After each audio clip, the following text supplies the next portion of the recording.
జై శ్రీమన్నారాయణ. శ్రీమతే రామానుజాయ నమః. కృష్ణం వందే జగద్గురుం. వ్యాసాయ విష్ణురూపాయ వ్యాసరూపాయ విష్ణవే నమో వై బ్రహ్మనిధయే వాసిష్ఠాయ నమో నమః. భారద్వాజకులంబోధి చంద్రం శ్రీపురుషోత్తమం వేదాంతో భయని తత్వార్థ జ్ఞానదం గురుమాశ్రయే. జై శ్రీమన్నారాయణ. శ్రీమతే రామానుజాయ నమః. కృష్ణం వందే జగద్గురుం. మనం శ్రీమద్భాగవతంలో తృతీయ స్కందం అధ్యాయం 9లో మనం 23 దాకా అయింది. 24 నుంచి చెప్పుకుంటున్నాం. నాభిహృదాదిహ సతోంబసి యస్య పుంసో విజ్ఞానశక్తిరహమా సమనంతశక్తేః రూపం విచిత్రమిదమస్య వివృణ్వతో మే మారీర్షిష్ఠనిగమస్య గిరాం విసర్గః. నాభిహృదాత్ నాభి సరోవరం నుండి ఇహ ఈ కల్పమున సతః శయనించి అంబసి జలమునందు యస్య యవ్వాని పుంసః దేవదేవుని యొక్క విజ్ఞాన సమస్త విశ్వం యొక్క శక్తి అహం నేను అసం అంటే ఉద్భవించితని అనంతము శక్తిమంతుని యొక్క రూపం అంటే రూపము, విచిత్రం వైవిధ్యము, ఇదం ఈ అస్య అంటే అతని నివృణత్వ వ్యక్తీకరించుచు మే నాయడ మా షష్ఠి అంటే నశింపకుండుగాక నిగమస్య వేదముల గిరాం వాక్కుల విసర్గ ఉచ్చారణ.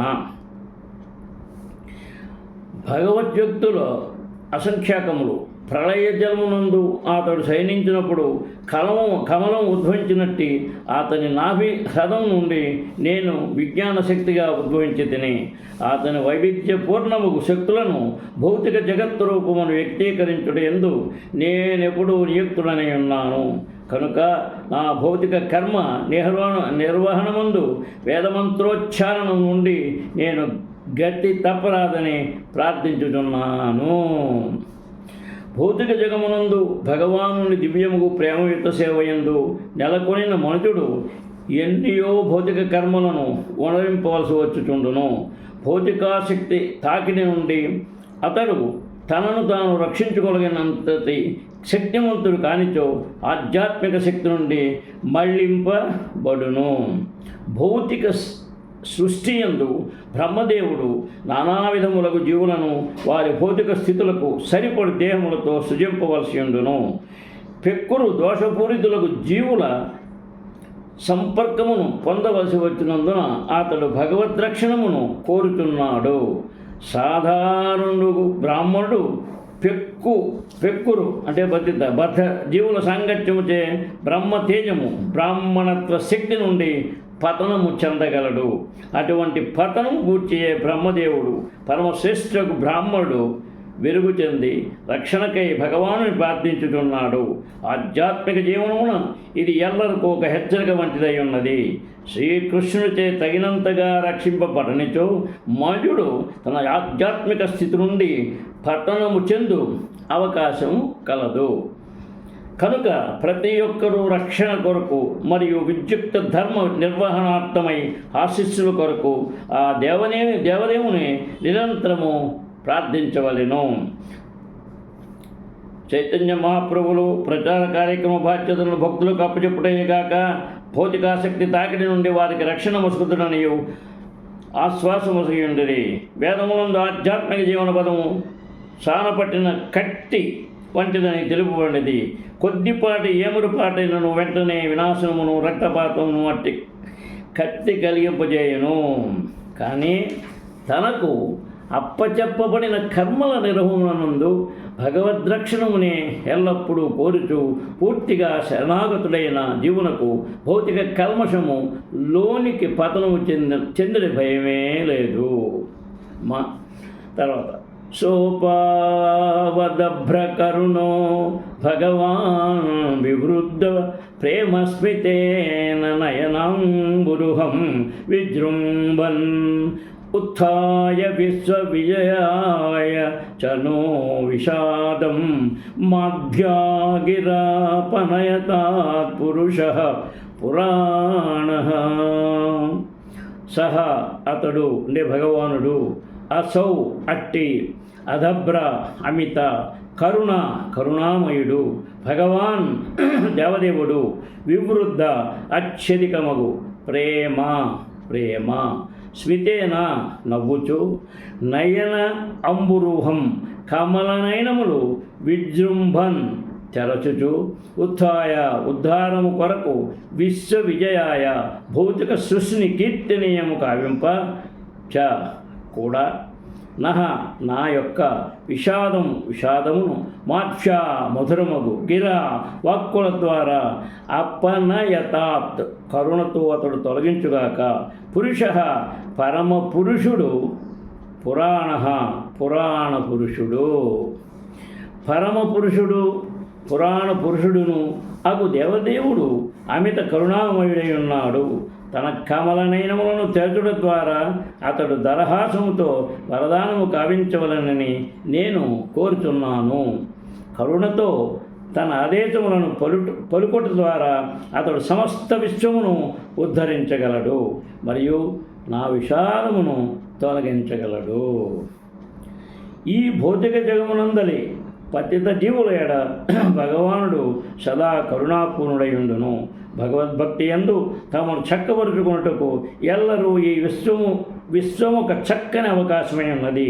ప్రతి ఒక్కరూ ఆ ప్రయోజనము కొరకే ఉద్దేశింపబడిది. శ్రీకృష్ణ భగవానుడు పలు రూపములలోనికి స్వీయ విస్తారములు కానీ లేదా విభిన్న విస్తారములు కానీ విస్తరించుచుండును.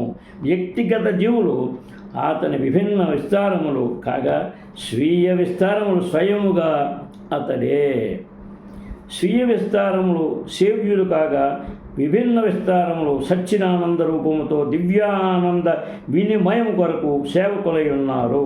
ముక్తాత్మలకు జీవులు ఎటువంటి లౌకిక కల్పనలు లేకుండా ఈ సేవ్య సేవక ఆనందపూర్ణ వినిమయమునందు పాల్గొనవచ్చును. సేవ్య సేవకుల నడుమ ఒనగకూడెడి అట్టి దివ్య వినయమునకు గోపికలతో శ్రీకృష్ణ భగవానుడు కావించిన రాసలీలయే చక్కని ఉపమానము. గోపికలు ఆంతరంగిక శక్తి యొక్క సేవక విస్తారములై ఉన్నారు. కనుకనే శ్రీకృష్ణ భగవానుని రాసలీలను స్త్రీ పురుషుల నడుమగల లౌకిక సంబంధముగా నెన్నడును భావింపరాదు. పైగా అది భగవానుడు మరియు జీవుల నడుమ ఒనగకూడిని భావ వినయపు అత్యున్నత పూర్ణత్వ స్థితి ఉన్నది. అటువంటి జీవన పూర్ణత్వం కొరకే భగవానుడు పది జీవులకు అవకాశం నసుగును. సమస్త విశ్వము యొక్క ప్రదర్శన కార్యము బ్రహ్మదేవునకు అప్పచెప్పబడినది. ఆ కార్యమును తాను పూర్తి చేయుటకు శ్రీకృష్ణ భగవానుడు తన ఆశీస్సులను నొసగవలనని అతడు ప్రార్థించుచున్నాడు. అది శ్రీకృష్ణ భగవాను యొక్క ఆశీస్సులు కావాలని ప్రార్థిస్తున్నారమ్మ. తర్వాత మైత్రేయ ఉవాచ స్వసంభవం నిశామ్యవం తపో విద్యా సమాధిభిః యవన్మనోవచః స్తుత్వా విరరామ సఖినవత్. మైత్రేయ ఉవాచ మైత్రేయముని పలికెను. స్వసంభవం తన ఉద్భవమునకు మూలము, నిశామ్య గాంచి, ఏవం ఆ విధముగా, తపః తపస్సు, విద్య జ్ఞానము, సమాధిభిః మానసిక ధ్యానము చేత కూడా, యాపత్ సాధ్యమైనంత వరకు, మనః మనస్సు, వచః వాక్కులు, స్తుత్వ ప్రార్థించి, విరరామ మౌనము దాల్చెను. సహ అతడు అంటే బ్రహ్మ భిన్నవత్ అలసిన వాని వలె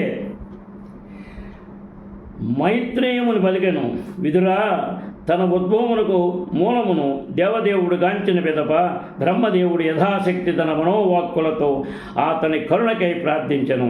ఆ విధముగా ప్రార్థించి తపోజ్ఞాన సమాధులచే అలసట చెందిన వాని వలె పిదప అతడు బ్రహ్మ మౌనం వహించెను.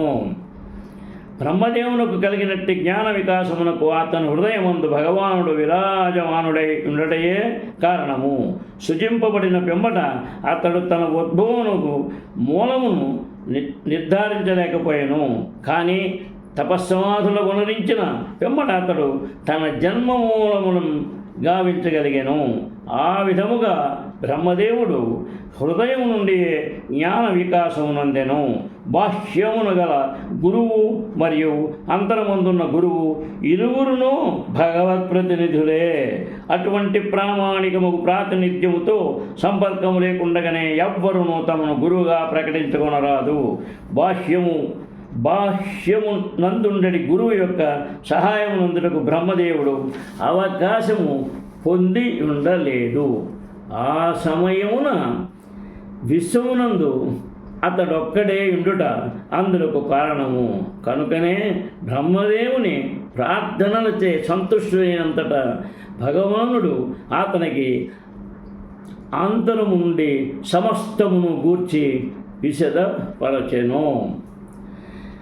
అథాభిప్రేతమన్వీక్ష్య బ్రాహ్మణో మధుసూదనః విషన్నచేతసో తేన కల్పవ్యతికరాంభసా లోకసంస్థాన విజ్ఞాన ఆత్మనః పరివిజ్యతః తమాగాధయా వాచా కస్మలం సమయన్నివ. అధ అంతటా అభిప్రేతం మనోగతమును అన్వీక్ష గాంచి బ్రాహ్మణ బ్రహ్మ యొక్క మధుసూదన మధుదానవ సంహారి విషన్నముగు చేతసం చిత్తము గలవాడు తేన అతనిచే కల్పము వ్యతికర అంబస అంటే ప్రళయ జలము లోక సంస్థాన లోక వ్యవస్థ స్థితి విజ్ఞానమునందు ఆత్మన తన యొక్క పరిగిజ్యత ఆతురత కలిగినవాడు తం అతనితో ఆహా పలికెను. అగాధయా గంభీరముగు వాక్కులతో కస్మలం కల్మషము సమయం తొలగించుచు ఇవ అంటే వలే బ్రహ్మదేవుడు వివిధ లోక సృష్టి విషయమున పరమ ఆతురతను కలిగి ఉన్నట్లుగాను ప్రళయ జలమును గాంచుడచే విషణ్ణుడై ఉన్నట్లుగాను భగవానుడు గాంచెను. అతని మనోగతము నెరిగిన దేవదేవుడు సమస్త మోహమును తొలగింపజేయుచు గంభీరముగు వాక్కులతో ఇట్లు పలికెను. ప్రళయ జలము ఎంత భయానముగా నుండినగా బ్రహ్మదేవుడు సైతము దాని ప్రకటముతో కలత చెంది వివిధ జీవులకు అంటే మానవుల కన్నును తక్కువ వారు మానవాతీతులు వాసమునసు కొడకై అంతరిక్షమును వివిధ లోకములను ఎట్లు నిలుపవలెను ఎలాంటి విషయమును మిగుల ఆతురత చెందెను. విశ్వమందరి లోకములన్నీయును గుణప్రభావమును గల జీవుల వివిధ తరగతులను అనుసరించి నెలకొని ఉన్నవి. ప్రకృతి గుణముల సంఖ్య 3. అవి ఒకదానితోనొకటి మిశ్రితమైనప్పుడు 9 కాగలవు. ఇక 9 ఒకదానితో ఒకటి కలిసినప్పుడు 81 రకములు కాగలవు. ఆ 81 రకములు సైతము ఒకదానితోనొకటి కలిగగలవు. ఆ విధముగా చివరికి మోహము ఏ విధంగా వృద్ధి చెందుచూపోవునో మనం ఎరుగజాల పొందము. పెద్ద జీవుల కొరకై బ్రహ్మదేవుడు వివిధ ప్రదేశములను పరిస్థితులను ఏర్పాటు చేయవలసి ఉండును. ఈ కార్యము కేవలము అతనికే ఉద్దేశించబడినది. ఆ కార్యం ఎంతటి కష్టతరమైనది విషయములు సైతము విశ్వమునందు వేరెవ్వరూ ఎరుగలేరు. కానీ శ్రీకృష్ణ భగవానుని కరుణచే బ్రహ్మదేవుడు ఆ మహత్కార్యమును ఎంత చక్కగా నిర్వహింపగలిగిననగా అతని విధాత పనితనమును గాంచి ప్రతి ఒక్కరూ ఆశ్చర్యచకితులైరి. శ్రీ భగవాను వాచ మా వేద గర్భ గాస్తంద్రీం సర్గ ఉద్యమమావహ తన్మయా పాదితం యాగ్రే యన్మాం ప్రార్థయతే భవాన్.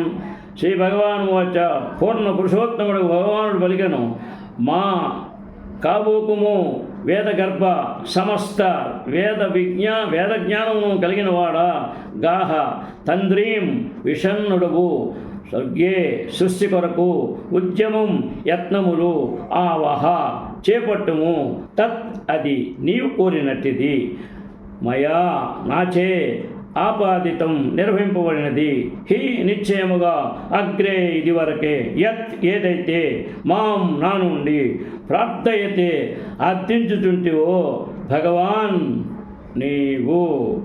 అంతట భగవాను ఇట్లు పలికెను, ఓ బ్రహ్మదేవా, ఓ వేదగర్భుడా, సృష్టి నిర్వహణ గూర్చి విషణుడు కానీ చింతాగ్రస్తుడు కానీ కాబోకుము. దేని కొరకు నీవు నన్ను ప్రార్థించుచుంటివో అది నీకు ఇదివరకే వసగబడినది. శ్రీకృష్ణ భగవానుడిచే కానీ లేదా అతని ప్రామాణిక ప్రతినిధిచే కానీ అధికారం వసగబడిన ఏ వ్యక్తి అయినా ధన్యుడైనట్టు వాడే. అతనికి అప్పచెప్పబడిన కార్యము కూడా ధన్యత చెందినట్టిదే. కానీ అట్టి బాధ్యత అప్పచెప్పిన వాడు మాత్రము సదా తన అశక్తత నెరిగి ఉండి దానిని విజయవంతముగా నెరవేర్చుట కొరకు భగవత్కరుణకై సర్వదా తపించవలెను. తనకు బాధ్యతాయుతము కార్యము అప్పచెప్పబడినచు అతడు గర్భితుడు మాత్రము కారాదు. ఆ విధముగా కార్యభారము అప్పచెప్పబడిన వాడు మిగుల భాగ్యవంతుడు. భగవత్ సంకల్పమునకు ఆధీనుడనడి భావనలోనే ఎల్లప్పుడూ నిలొచ్చినచో తన కార్యనిర్వహణమును అతడు తప్పక జయప్రదుడు కాగలడు. కురుక్షేత్ర రంగమున అర్జునునకు యుద్ధ కార్యం అప్పచెప్పబడినది. అర్జునునకు అది అప్పచెప్పక ముందే శ్రీకృష్ణుడు అతని విజయమునకు అది వరకే ఏర్పాటు కావించి ఉండేను.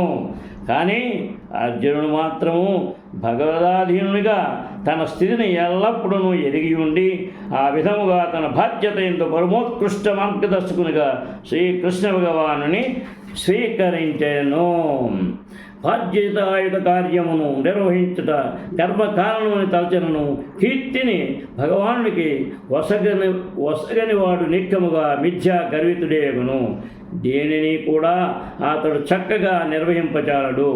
బ్రహ్మదేవుడు మరియు అతన్ని అనుసరించడి పరంపరానుగతులు శ్రీకృష్ణ భగవాను ప్రేమయుత దివ్య సేవ నిర్వహమునకు సర్వదా విజయవంతులై తొందరు. జై శ్రీమన్నారాయణ. శ్రీమతే రామానుజాయ నమః. కృష్ణం వందే జగద్గురుం. అమ్మా, మనం శ్రీమద్భాగవతంలో తృతీయ స్కందంలో అధ్యాయం 9 మనం 29 దాకా చెప్పుకున్నాం. శ్రీకాంతాయ కళ్యాణ నిధే నిదార్థినాం శ్రీవేంకట నివాసాయ శ్రీనివాసాయ మంగళం. జయ శ్రీమన్నారాయణ. శ్రీమతే రామానుజాయ నమః. కృష్ణం వందే జగద్గురుం. సర్వే జనా సుఖినో భవంతు. జై శ్రీకృష్ణ.